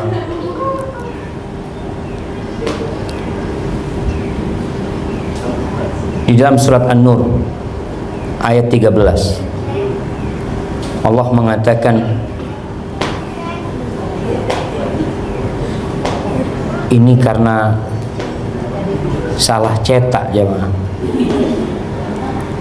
Laula ja'u bi arba'ati syuhada fa id lam ya'tu bi syuhada'i fa ulaika 'indallahi humul kadzibun. Mengapa mereka yang menuduh tidak datang membawa 4 saksi? Oleh karena mereka tidak membawa saksi-saksi, maka mereka itu dalam pandangan Allah adalah orang-orang yang berdusta.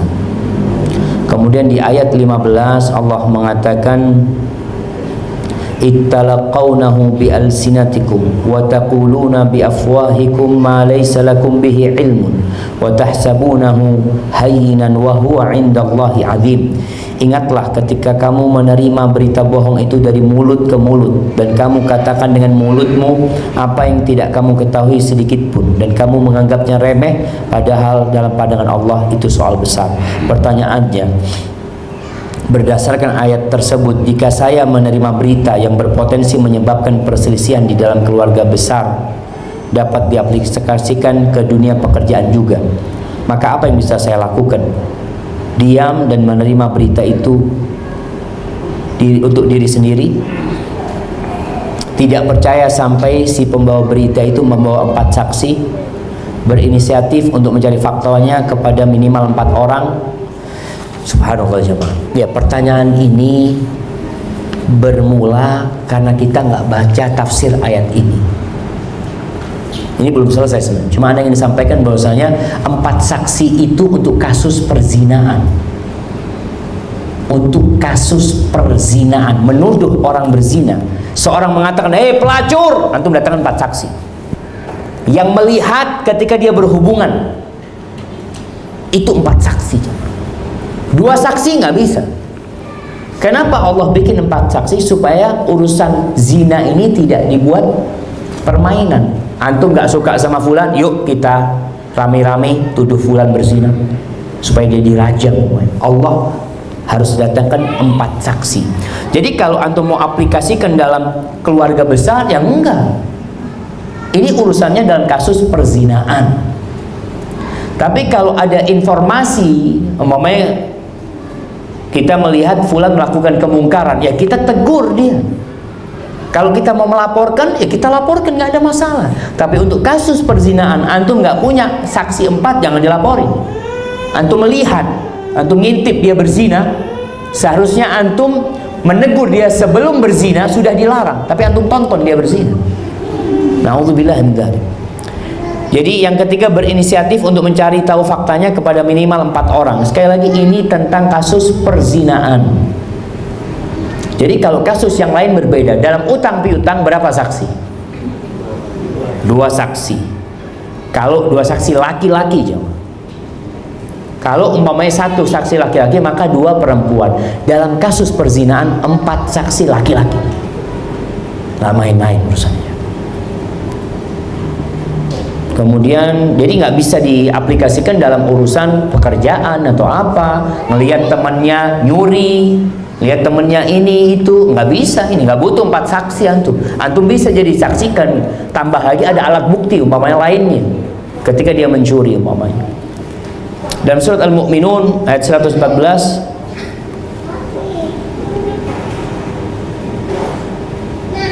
ini bahasa Arabnya kebalik-balik, jemaah. Dia Allah berfirman, kamu tinggal di bumi hanya sebentar jika kamu benar-benar mengetahui. Illa bithum illa qalilan law annakum kuntum ta'lamun. Qala illa bithum illa qalilan law annakum kuntum ta'lamun. Di surat Al-Mu'minun ayat 115, afa hasibtum annama khalaqnakum abatha wa annakum ilaina la turja'un. Maka apakah kamu mengira bahwa kami menciptakan kamu main-main tanpa ada maksud dan bahwa kamu tidak akan dikembalikan kepada kami? Pertanyaannya, apakah Allah menciptakan makhluknya untuk mendapatkan pengakuan bahwa Ia adalah Tuhan yang Maha Esa? Haruskah manusia diciptakan dengan segala keterbatasannya sehingga tidak akan pernah luput dari dosa dan akan mendapatkan hukuman di hari pembalasan? Jamaah, ingat, Allah itu tidak ditanya kenapa dia berbuat, tapi kita yang akan ditanya. Jadi kalau antum umpamanya sebagai bos, antum bos di dunia aja, antum sebagai bos, ana mau itu taman di sebelah kanan, ana mau itu di sebelah sana, ana mau pohon anggur itu ditaruh sebelah sini. Pertanyaan, bisakah pekerja itu memprotes bosnya? Bos, kenapa bos kok di sana? Apa kata bosnya? Kamu keluar. Saya yang punya ini. Jadi kalau bicara sama Allah Subhanahu wa taala, bicara hikmah, Allah itu menciptakan kita untuk menguji siapa di antara kita yang paling baik amalannya. Allah nggak butuh dengan ibadah kita. Allah nggak butuh. Kalau semua, Allah mengatakan, wa qala Musa, in takfuru antum wa man fil ardi jami'an fa innallaha huwal ghaniyyul hamid. Kalau kalian semua ya dengan yang ada di muka bumi itu kafir semuanya, Allah itu maha kaya, maha terpuji, nggak butuh sama kalian. Jadi Allah menciptakan kita untuk memberikan kebaikan kepada kita. Kemudian kenapa kita dikasih keterbatasan? Iya, manusia punya nafsu berbuat dosa, tapi Allah buka pintu taubat. Antum kalau berbuat dosa, ya sudah taubat. Diterima tobatnya, diterima. Sampai Allah mengatakan dalam sebuah hadis qudsi, ya ibna Adam, law ataitani bi qurabil ardi khataya. Wahai anak Adam, kalau engkau datang menjumpai aku dengan sepenuh bumi ini dosa, hampir penuh nih. Thumma ataitani la tusyriku bi syai'an la ataituka bi qurabiha maghfiratan. Kemudian engkau menjumpai aku tanpa melakukan kesyirikan, maka dengan sepenuh bumi itu aku ampuni dosa-dosa. Selesai. Jadi kalau bicara kenapa kita penuh keterbatasan, iya, Allah memang menciptakan kita seperti itu, tapi Allah buka pintu taubat buat kita. Kita kalau di dunia berbuat salah, jamaah, antum nggak melakukan kesalahan, 3 kali udah nggak ada maaf biasanya. Tapi kalau sama Allah antum berbuat salah 1000 kali, lalu antum mohon ampun sama Allah, Allah ampuni dosa-dosa kita. Hadza wallahu a'lam bishawab. Itu yang bisa Anda sampaikan pada kesempatan kali ini. Jadi pertanyaannya ini sebelum kajian dibikin. Barakallahu fikum. Biasanya di mana-mana itu pertanyaan setelah kajian. Anda jadi bingung, ini sistemnya baru ini.